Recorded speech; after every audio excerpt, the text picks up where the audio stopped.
बिस्मिल्लाहिर्रहमानिर्रहीम। अस्सलाम वालेकुम नाज़रीन, आप देख रहे हैं अवान टीवी यूट्यूब चैनल। नाज़रीन, खबर शामिल करने से पहले गुजारिश है कि हमारे इस चैनल को सब्सक्राइब कर लें, वीडियो को लाइक करें, बेल आइकन को प्रेस करें ताकि हाथ नहीं आने वाली खबर का नोटिफिकेशन बर वक्त आप तक पहुंच सके। नाज़रीन, आपको अपडेट करने जा रहे हैं गुजरात से। गुजरात में दो अफराद की शहादत की इतला जो है मौसूल हुई है। मीडिया पर चलने वाली खबर के मुताबिक गुजरात में भारतीय गोलाबारी के नतीजे में दो अफराद शहीद हो चुके हैं, जबकि दो जख्मी बताए जा रहे हैं। गुजरात के सरहदी इलाका में भारत की जानिब से गोलाबारी की गई, जिसके नतीजे में दो अफराद शहीद हो गए हैं। गुजरात के नवाही इलाका जलालपुर सोबथिया में एक घर पर बम गिरने से घर तबाह हो गया, जबकि अहल खाना जो हैं शदीद ज़ख्मी हुए।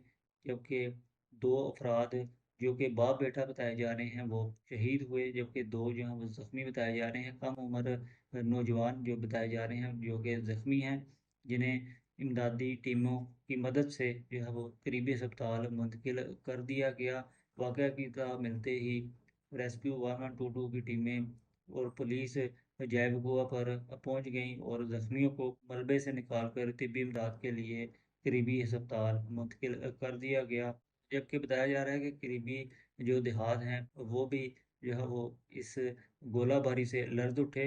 गुजरात के सरहदी इलाका जलालपुर सोबतिया में भारतीय गोलाबारी के नतीजे में दो अफराद शहीद हो गए, जिनका नाम निसार और हबीबुल्लाह के नाम से जो है वो बताया जा रहा है। जबकि जख्मियों में इसी घर से दो कम उम्र जो अफराद हैं, जो नौजवान हैं, वो ज़ख्मी हैं। और ये नाज़रीन अभी तक की जो मीडिया पर इतलात सामने आई हैं, जो हमने आपके साथ शेयर की हैं। मज़ीद अपडेट्स के लिए हमारे चैनल को सब्सक्राइब कर लें। अगली वीडियो तक के लिए दीजिए इजाज़त। अल्लाह हाफ़िज़।